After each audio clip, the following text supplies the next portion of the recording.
Bueno, en la respiración, en la respiración, este se divide en dos fases. La primera es la inspiración o inhalación, que durante la inhalación el diafragma se contrae. Esto lo que hace es aumentar el tamaño de la caja torácica y reduce la presión interna. Como resultado de este, el aire entra y llena los pulmones. La segunda fase es la expiración o exhalación, pues durante esta el diafragma se relaja y el volumen de la caja torácica disminuye. Lo que pasa aquí es que el aire sale de los pulmones, así como vemos en la imagen. Siguiente.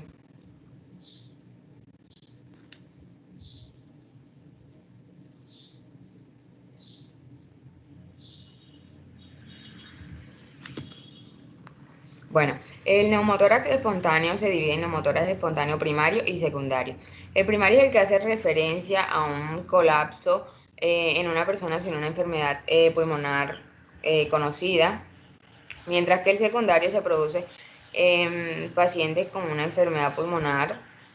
En este caso, el primario, al no contar con una enfermedad, desencadena varios factores, como por ejemplo, si el paciente es fumador, si tiene antecedentes familiares, por ejemplo, el síndrome de Marfan, que aquí lo que va a pasar es que este conlleva una alteración de la síntesis de la fibra de colágeno, la cual esta provoca la reducción de la elastina y la fuerza a nivel de los bronquios.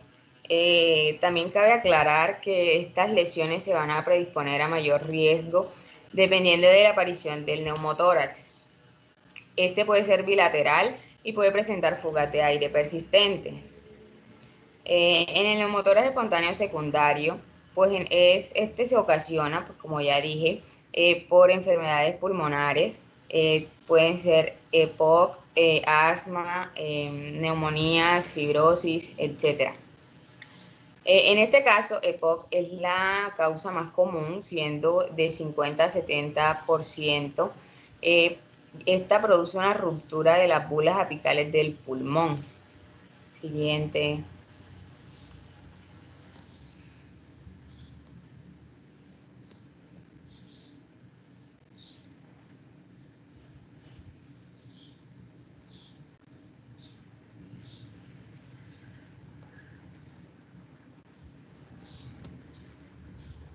Ya pasó la diapositiva.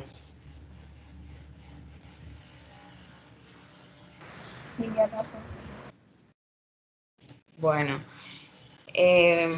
bueno, en el neumotórax la presión intrapleural no es uniforme. A nivel apical la presión será más negativa que a nivel de la base. Y aquí va a haber una diferencia en la cual va a provocar una mayor distensión en los alvéolos apicales. Este contraste puede ser incluido mayor en en los individuos altos, lo que favorece la rotura alveolar o también la aparición de las bulas apicales. Al producirse una perforación en las pleuras viscerales, lo que sucedería es un escape del aire hacia el espacio pleural, donde la presión intrapleural va a perder su negatividad hasta hacerse constantemente positiva y el pulmón va perdiendo el volumen hasta el colapso total.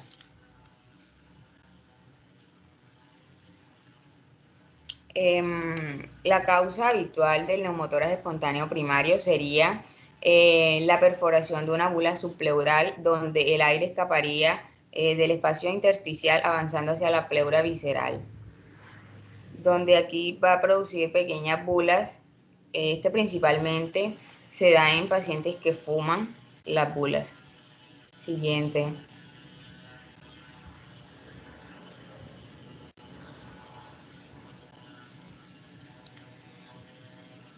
Bueno, entre signos y síntomas tenemos que los pacientes van a presentar un dolor pleurítico que se va a deber a un aumento de la presión intratorácica y el pulmón no va a ver, o sea, no se va a poder expandir muy bien pues porque tiene un colapso.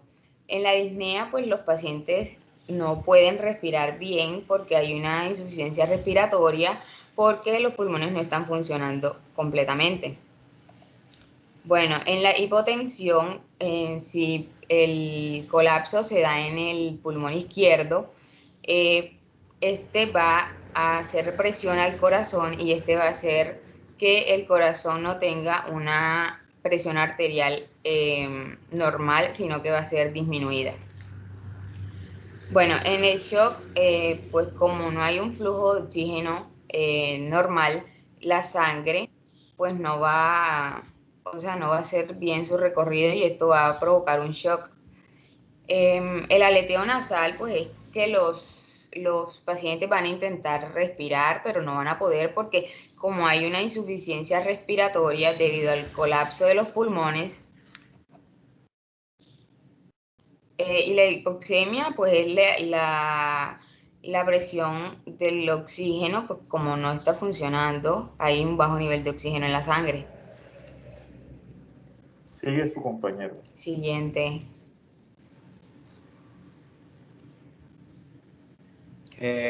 Doctor, una pregunta. ¿Puedo hacer como que más detallado la parte de la fisiología?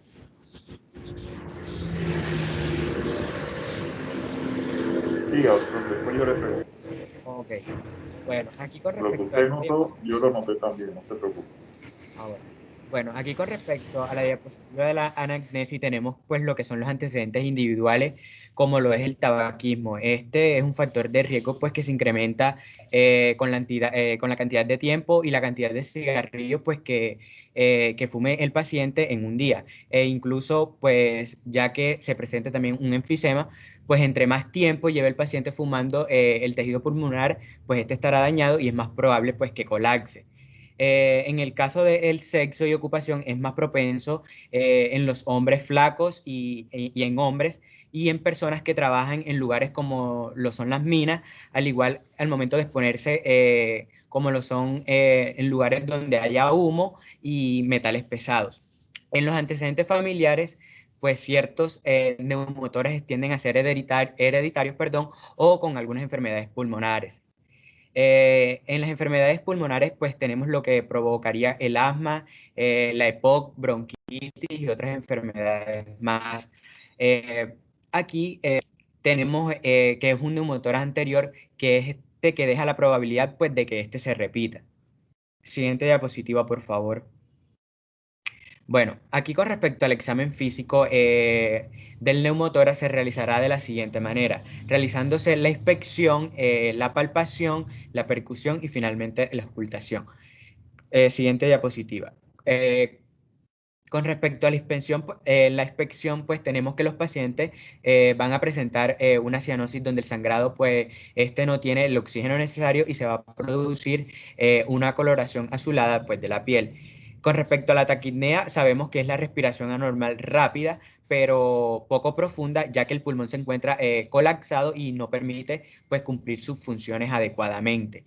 Y la movilidad del emitórax afectado se da porque el pulmón no está expandido, sino que se encuentra lleno de aire en lo que es en la cavidad pleural. Siguiente diapositiva. La palpación. Pues aquí lo que ocurre es que la disminución o abolición de las vibraciones vocales, esta se va a dar pues porque hay una dificultad respiratoria por el colapso pues, que presentan los pulmones. Siguiente diapositiva. En la auscultación,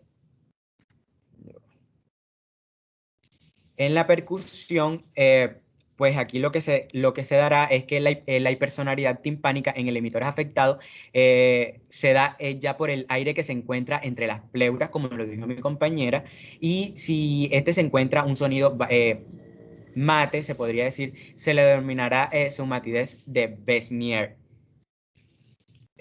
Siguiente diapositiva. Y finalmente, aquí en la auscultación, pues la disminución o ausencia del murmullo vesicular, este se dará porque las vibraciones pues producidas por los movimientos del aire al pasar por las vías aéreas, pues van a estar disminuyendo.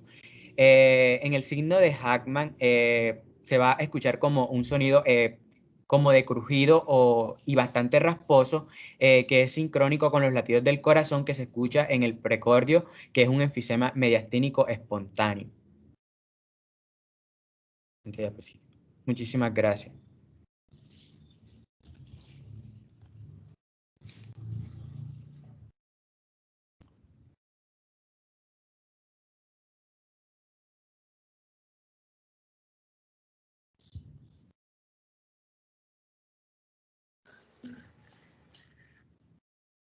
Regrese a las manifestaciones clínicas.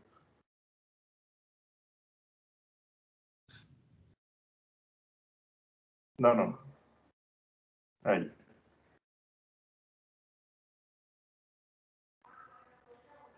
¿Por qué el dolor pleurítico?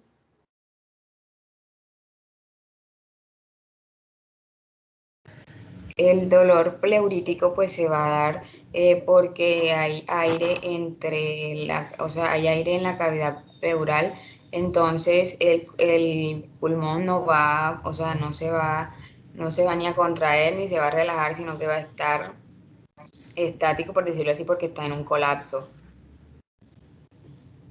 Primero, el pulmón no se contrae ni se relaja porque no es un músculo.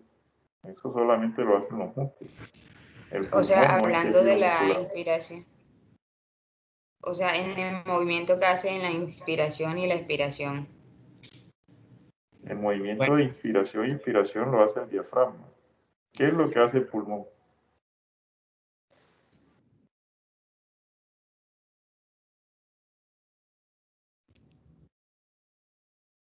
bueno, con respecto a la pregunta que usted hizo, pues esto se daría a mediado pues, de la inflamación que se da al revestimiento de los pulmones que se encuentra en el tórax, que en este caso pues sería la pleura, que este ocasionaría pues el dolor torácico al momento de tomar una respiración o ya sea al momento de toser.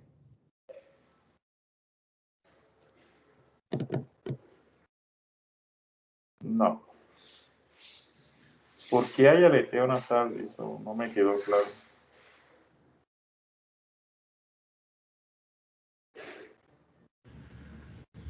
El aleteo nasal se va a dar porque los pacientes, como tienen una insuficiencia respiratoria por el colapso, ellos intentan respirar, pero no pueden lograr una respiración.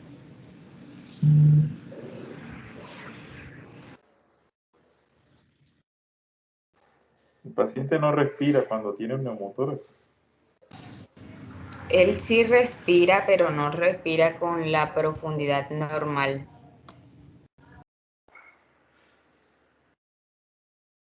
Ahí dice shock y colapso. ¿Qué quiere decir eso?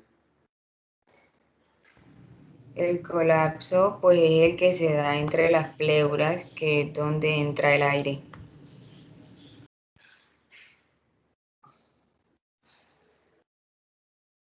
¿Por qué hay hipotensión?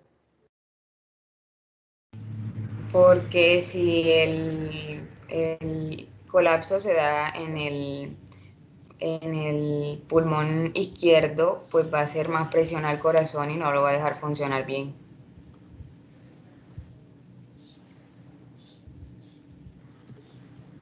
Ay,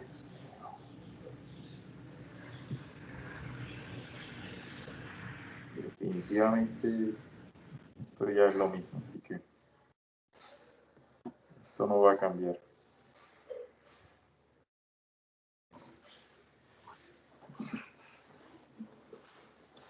Ese nivel de investigación de ustedes es bien elemental.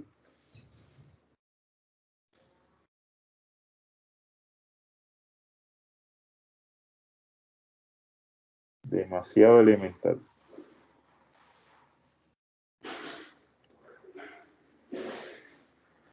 Avancen en las diapositivas.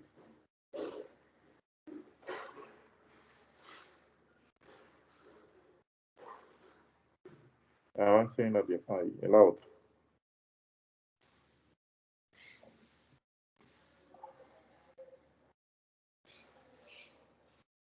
Estamos hablando de una patología que puede matar a un paciente.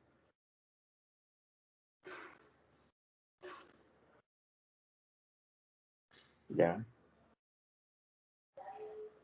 Más allá de la inmovilidad del emitor afectado, ¿qué es lo más relevante que se ve en la inspección de un neumotórax?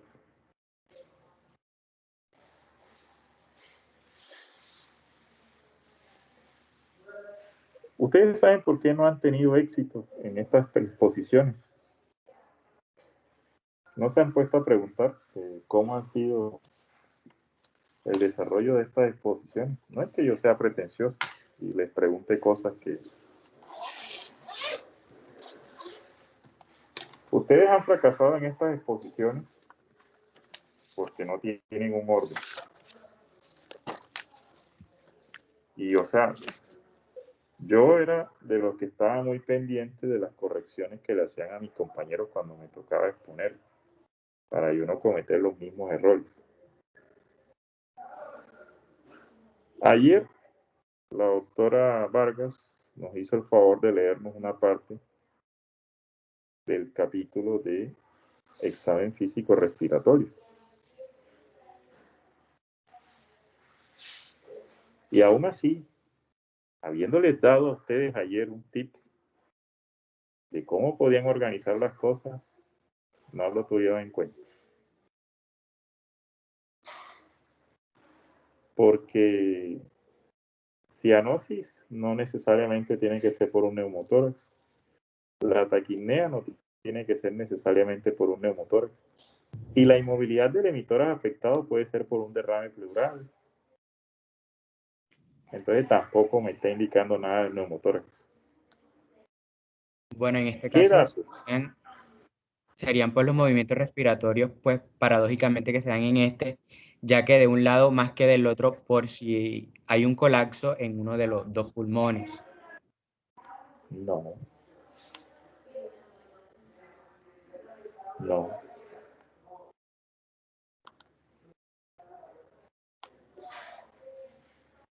Así no es. Una de las cosas que marca la inspección de un neumotórax es la asimetría del tórax. Un lado está más abombado que otro. Eso es una cosa que marca un neumotórax. ¿Perdón? Un lado está más que no escuché bien. Voy a repetir, por favor. Más sobredistendido, más expandido, más abombado que el otro. Hay una asimetría del tórax. Eso es característico de un neumotórax. Uno ve eso y ya sabe que lo más seguro es que el paciente tiene un neumotórax. Y desde la parte cardiovascular, ¿qué podríamos observar en un neumotórax?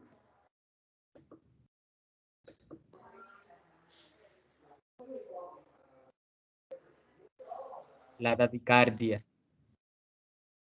¿Cómo observa usted eso? A ver, explíqueme, a ver. La verdad que yo nunca he observado una taquicardia. Yo he auscultado una taquicardia, pero nunca la he observado.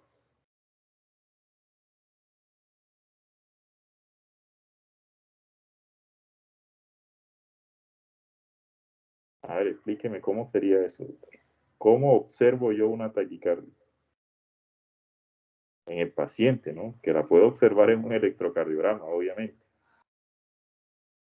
O si el paciente está conectado a un monitor, la puedo observar en el monitor, pero bueno.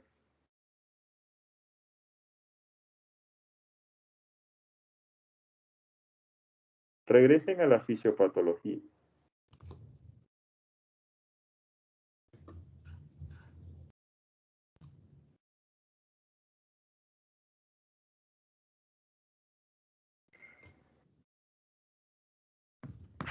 Ahí colocan ustedes insuficiencia cardíaca de aflujo. ¿Eso qué significa?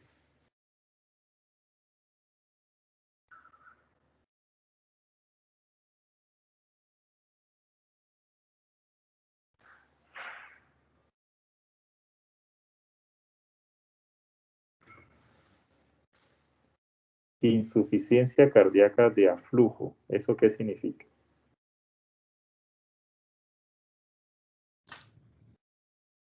Bueno, ya ¿Por qué, es aquí. ¿Por qué colocaron eso ahí? ¿Qué significa? No, por favor, aclárenos eso.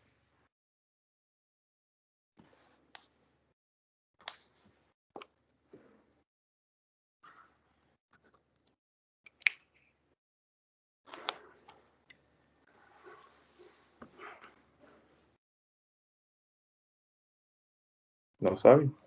O sea, lo colocaron ahí y no saben qué significa. ¿Cómo es eso? O sea, no era de aflujo, sino de flujo. Esto, bueno, esto sucede Ah, ya no, es cuando pero ahí dice, yo leo lo que dice ahí, ¿no?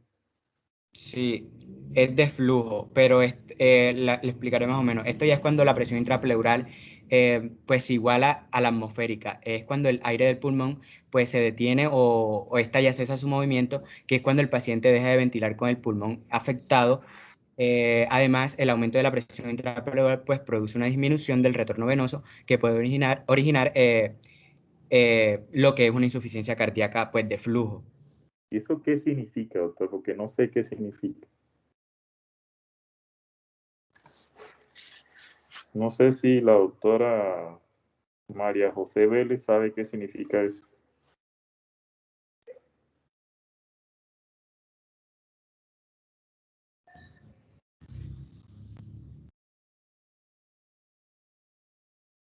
Es aquel pues que no permite el flujo de sangre sanguíneo.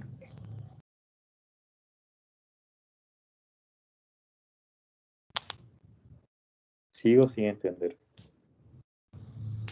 Pues Doctor, entonces, aflujo A, sé qué significa ausencia.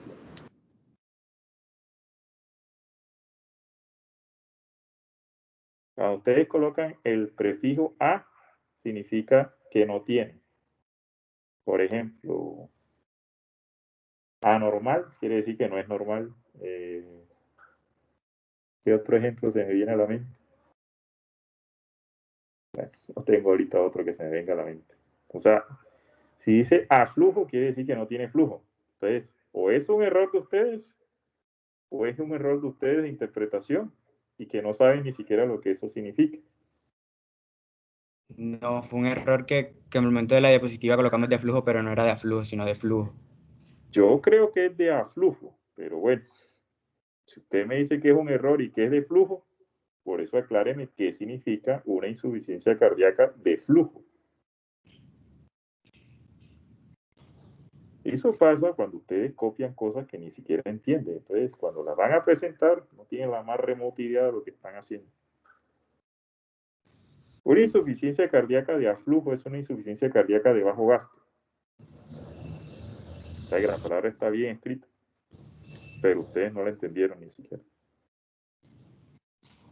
Es su diapositiva, doctor. Yo no se las dice. Entonces, eso pasa cuando uno copia cosas ahí que no. Entonces, ¿para qué las copian? O sea, eso se convierte en arma para ustedes mismos, en contra de ustedes mismos. Eso es lo que ha pasado con ustedes. No sé de dónde investigan, tienen libertad de investigar donde quieran, ni siquiera les doy un texto guía, incluyendo, les aseguro que de pronto eso, en el capítulo de neumotórax del libro de Argente, de pronto ni siquiera está así. Porque uno cuando va a hacer eso, uno va a la fuente más básica, ¿no? Vamos a buscar el libro de Argente, vamos a buscar el libro de Surosa, que ahí está en esos temas. Vamos a empezar a leer por aquí y vamos a profundizar más, a ver qué otras cosas podemos investigar. Ya hemos visto que el docente ha sido más exigente en esta parte. Entonces es la parte que más tenemos que esmerarnos para que salga bien. Pero definitivamente la calidad de las presentaciones esta semana ha sido desastrosa. Es muy lamentable. Muy lamentable. La verdad que sí. Bajó la calidad, pero abismalmente.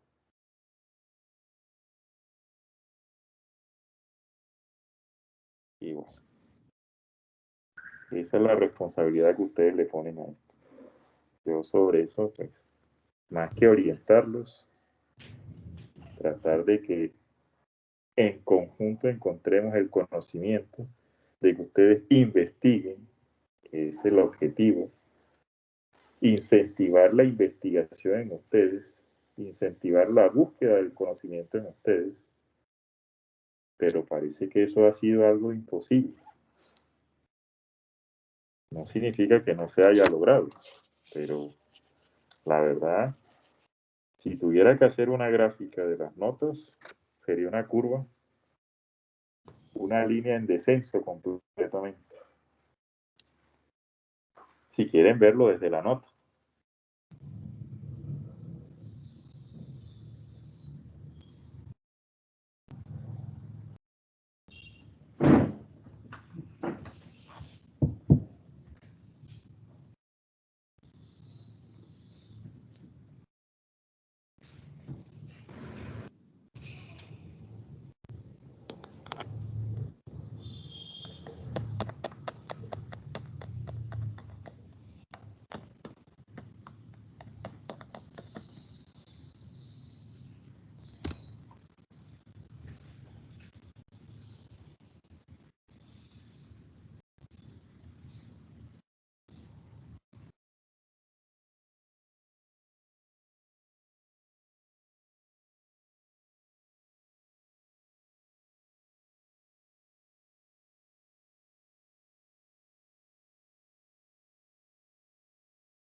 Entonces, muchachos, ¿qué hacemos? ¿Qué proponen ustedes?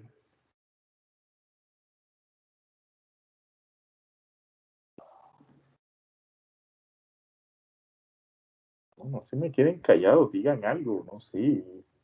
Porque la verdad yo ya no... Repetí lo mismo que dije ayer y antes de ayer, y lo que dije tras antes de ayer, y lo que dije la semana pasada, no creo que tenga sentido. Ya. Yo creo que ustedes se aburren de escuchar lo mismo, ¿no? Otra vez este tipo nos va a decir otra vez lo mismo, y otra vez con el mismo regaño, y otra vez con las mismas palabras.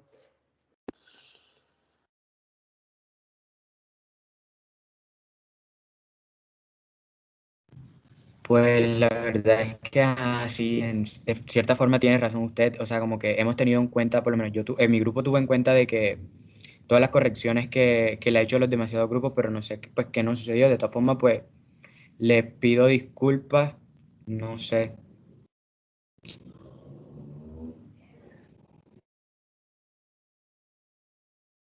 No, doctor, es que eso no me ayuda a entender qué pasa. Son muy difíciles los temas. No me parece, o sea, sobre todo al nivel en que yo se los coloco, muchachos. Una de las partes más complicadas de un tema es el tratamiento, para mí, pues, ¿ya? Pero las manifestaciones clínicas de una enfermedad, eso me parece a mí una cosa tan elemental. Teniendo una buena base, ustedes pueden interpretar lo que sea. ¿Qué hiciera yo? Agarrar el libro, buscara cómo es lo normal y en base a eso me oriento a la presentación para tener un orden, pero ninguno ha captado ese mensaje. Ninguno. Hubo intento la primera semana, que hubo 2 presentaciones muy buenas, sí, pero después, o sea, no ha estado, y no son temas difíciles, son temas tan cotidianos que ya no estamos hablando de distrés respiratorio, no estamos hablando de injurias asociadas a la ventilación mecánica, ya no estamos hablando de mecanismos moleculares por la cual la infección del COVID produce coagulopatía. Imagínense. No estamos hablando de estrategias de tratamiento dirigido para bloquear el receptor nuclear capa B en las neumonías graves. Ni siquiera estamos hablando de esas cosas, muchachos. ¿Ya? Cuando hablamos de infarto, ni siquiera hablamos de manejo de un shock cardiogénico. Cuando hablamos de insuficiencia cardíaca, ni siquiera hablamos de la utilidad de los dispositivos de asistencia ventricular en una insuficiencia cardíaca crónica descompensada. ¿Ya? Entonces yo no entiendo, o sea, no entiendo cómo ustedes, teniendo ya herramientas básicas de haber revisado anatomía, de haber revisado fisiología, de haber revisado histología, de haber revisado embriología, ya teniendo una base reciente, no hace ni 2 años, de conceptos que son tan elementales que ustedes de pronto creyeron que nunca más lo iban a volver a ver y por algo se convierten en la base de la medicina. Si un médico no sabe anatomía, no sabe medicina. Si un médico no sabe fisiología, no sabe medicina. ¿Ya? Entonces, cosas que ustedes tienen que saber, las tienen que saber porque es la base de la profesión que están estudiando. Imagínense un ingeniero que haga mal un cálculo de matemáticas, se le cae el puente, se le cae el edificio. Ustedes hacen mal una interpretación y el paciente se muere porque ni siquiera llegan a un diagnóstico. Si ustedes no sospechan un neumotórax clínicamente, el paciente se muere. Hay el colapso cuando colocaron shock y colapso no va a colapso pulmonar, va a colapso cardiopulmonar, va a un paro cardíaco, paro respiratorio. Ustedes se han limitado a copiar y pegar de otras diapositivas. Eso es lo que yo interpreto. Cuando uno hace sus propias diapositivas, uno las analiza. Pero ya veo que esto no es así. Entonces, si ese es el nivel que ustedes le quieren dar a su profesión, pues eso ya es decisión de ustedes. ¿Ya? Puede que los otros porcentajes de las otras rotaciones los saquen sobre 5 y estas de pronto ni siquiera les interese. Eso ya es decisión de ustedes. Que generalmente es lo que yo he observado históricamente. Hay rotaciones que las sacan en 4.50, ¿ya? Y a tal punto que la rotación de cardiopulmonar, si la pierden, pues no pasa nada, porque la recupero con las otras notas. Y sí, puede ser eso. Si ese es su mecanismo de pensamiento, eso es cuestión de ustedes, muchachos. Pero más allá de la nota, está el conocimiento, el aprendizaje que uno puede tener. Así que bueno, ustedes miren a ver. Su nota es de 2.50, doctores. Así que bueno, preguntas, dudas. Doctor, yo tengo una pregunta, es algo tonta, pero... Díganme. ¿Qué relación existe o si hay alguna diferencia entre una insuficiencia cardíaca de aflujo y una insuficiencia cardíaca congestiva? Sí, son dos cosas fisiopatológicamente diferentes. Una insuficiencia cardíaca de aflujo es un shock cardiogénico. No necesariamente en el shock cardiogénico hay signos congestivos. ¿Sí? Hay insuficiencia cardíaca de gasto alto y de gasto bajo. Eso ustedes no lo mencionaron ese día. Clasificaciones de insuficiencia cardíaca hay como 10. Anterógrada, retrógrada, de gasto alto, de gasto bajo, izquierda, derecha. ¿Sí? Diastólica, sistólica. O sea, hay muchas interpretaciones. Denme un segundo.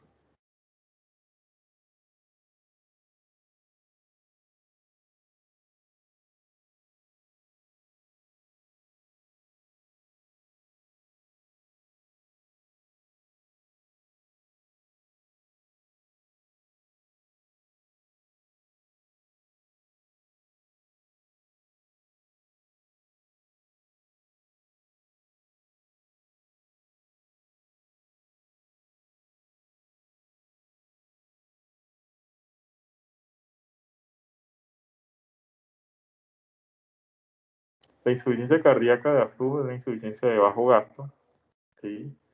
Donde hay una alteración en la contractilidad miocárdica, ¿sí? Donde hay signos de hipoperfusión periférica, donde hay cianosis, donde hay livideces, donde hay piel fría, pálida, donde hay diaforesis, donde hay hipotensión arterial, donde hay somnolencia, donde puede haber hipoxemia por disminución del contenido arterial de oxígeno secundario a la caída del gasto cardíaco. No necesariamente tiene que haber congestión, pero puede haber signos congestivos. Claro que sí. Sobre todo si se compone si se presenta un componente retrógrado, que esa es otra insuficiencia cardíaca, anterógrada y retrógrada. Para haber insuficiencia cardíaca congestiva no necesariamente tiene que haber disfunción ventricular, porque si se nos aumenta la poscarga del ventrículo izquierdo por una falla diastólica en el contexto de una crisis hipertensiva con un corazón sano, puede haber síntomas congestivos. Puede haber ingurgitación yugular, puede haber edema pulmonar. ¿Sí? Si es un paciente con hipertensión pulmonar primaria, puede presentar síntomas congestivos. Seguro eso lo van a explicar mañana. Entonces, fisiopatológicamente son dos contextos diferentes porque son dos momentos diferentes de una insuficiencia cardíaca y son dos desenlaces diferentes de complicaciones cardíacas. ¿Sí? En este caso, como lo decía en la diapositiva, se aumenta tanto la presión intratorácica que se disminuye el retorno venoso hacia el corazón derecho. Y obviamente si se disminuye el retorno venoso al corazón derecho, se disminuye el volumen de fin de diástole del corazón del ventrículo derecho y por ende se disminuye el volumen de fin de diástole del ventrículo izquierdo y hay una disminución del gasto cardíaco. Pero en este caso no es secundaria un trastorno de la contractilidad miocárdica, sino secundario a un aumento de la presión intratorácica. ¿Ya? Esto se comportaría como si fuera un taponamiento cardíaco, ¿sí? Donde no hay daño estructural del miocardio, sino que se aumenta la presión intrapericárdica y eso obviamente produce colapso de las cavidades cardíacas y produce disminución del gasto cardíaco. ¿Sí? Doctor, Entonces, ¿tendría algo que ver con eso? Si de pronto en pulmón, un colapso de pulmón derecho aumenta la claro, presión es que por y eso yo corregí a la doctora, independientemente de dónde sea el colapso, ya puede ser el colapso del pulmón derecho o del pulmón izquierdo, ambos van a afectar ya la fosa cardíaca. Eso no tiene nada que ver con que sea derecho o izquierdo, ya, porque si es derecho va a producir un desplazamiento de las estructuras hacia el lado contralateral, va a comprimir el corazón y lo va a desplazar hacia el lado izquierdo, más todavía. Va a comprimir la tráquea y la va a desplazar hacia el otro lado también. Porque es que y es un aumento de la presión es posible que se intratorácica. dé un síndrome de vena cava superior por esa misma Totalmente, presión. claro, también se puede ver un síndrome de vena cava superior. De pronto no lo vas a ver tan inmediato porque esto es muy agudo, ¿ya? Y lo que quizás puedas ver de un síndrome de vena cava superior es la ingurgitación yugular, que no colapsa. Pero no vas a ver circulación colateral ni nada de esas cosas porque obviamente esto es un cuadro demasiado agudo, ¿sí? Doctor, eso de las alteraciones cardíacas también puede estar relacionado con las fallas en la ventilación-perfusión. Definitivamente. Cuando ustedes tienen un colapso alveolar, obviamente tienen que tener presente que esos alveolos están completamente bloqueados, están cerrados, están colapsados, ahí no entra aire, ¿ya? Y obviamente la circulación, antes de que entre en una fase de shock, se sostiene, ¿ya? Entonces van a tener zonas que no están ventiladas, pero que están perfundidas, inicialmente. Ya después eso se pierde. Ya después pasamos a una zona de no ventilación y no perfusión, que es cuando viene el paro cardíaco. Pero sí se produce un trastorno en la relación BQ en el contexto de un neumotórax, claro que sí. Inicialmente por alteraciones en la ventilación y después por alteraciones en la perfusión secundarios al shock que se genera por la disminución del gasto cardíaco.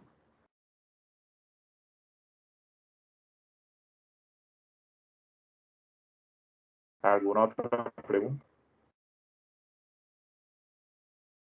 Doctor, aquí en el neumotórax también, o sea, está el dolor punzante en punta de Es los un dedos. dolor punzante, claro que sí. Es secundario a la sobredistensión de las pleuras. Acuérdense del dolor somático, ¿sí? Y del dolor visceral, ¿sí? Se comparten las mismas vías sensitivas de los ganglios espinales a nivel de la vértebra de la columna dorsal. T5, T6, T7, ¿sí? Y obviamente, al producirse la sobredistensión de las pleuras, sobre todo la pleura parietal, ¿sí?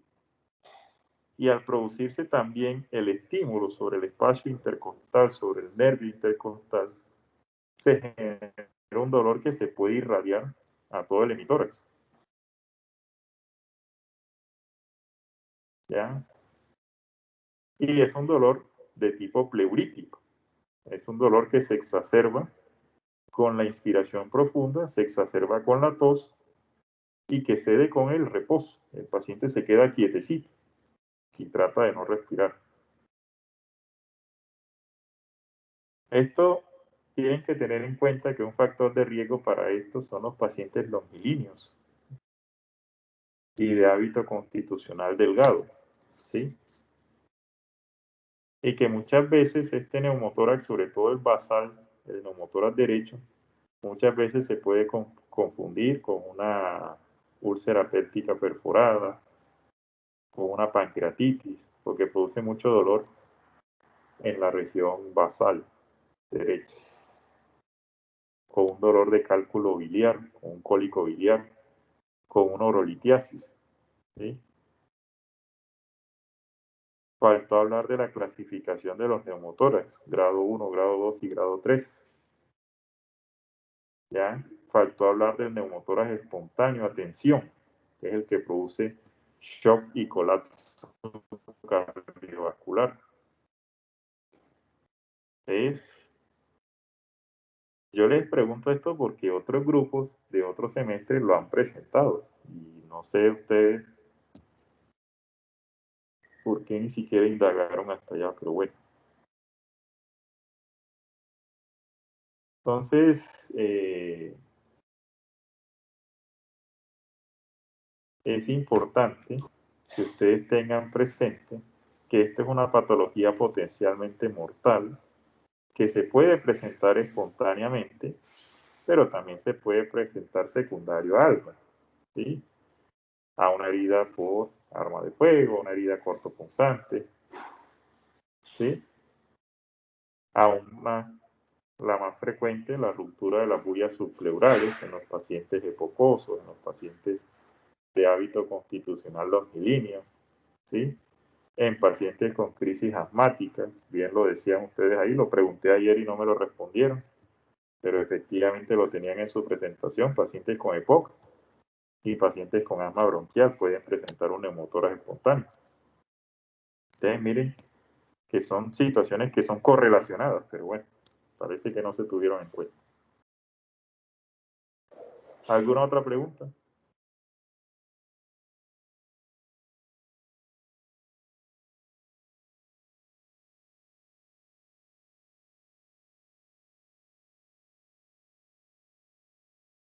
Bueno, no más preguntas entonces. Damos por terminada la clase. Nos vemos mañana para hablar de hipertensión pulmonar primaria, que casualmente tengo un paciente acá, así que podemos discutirlo.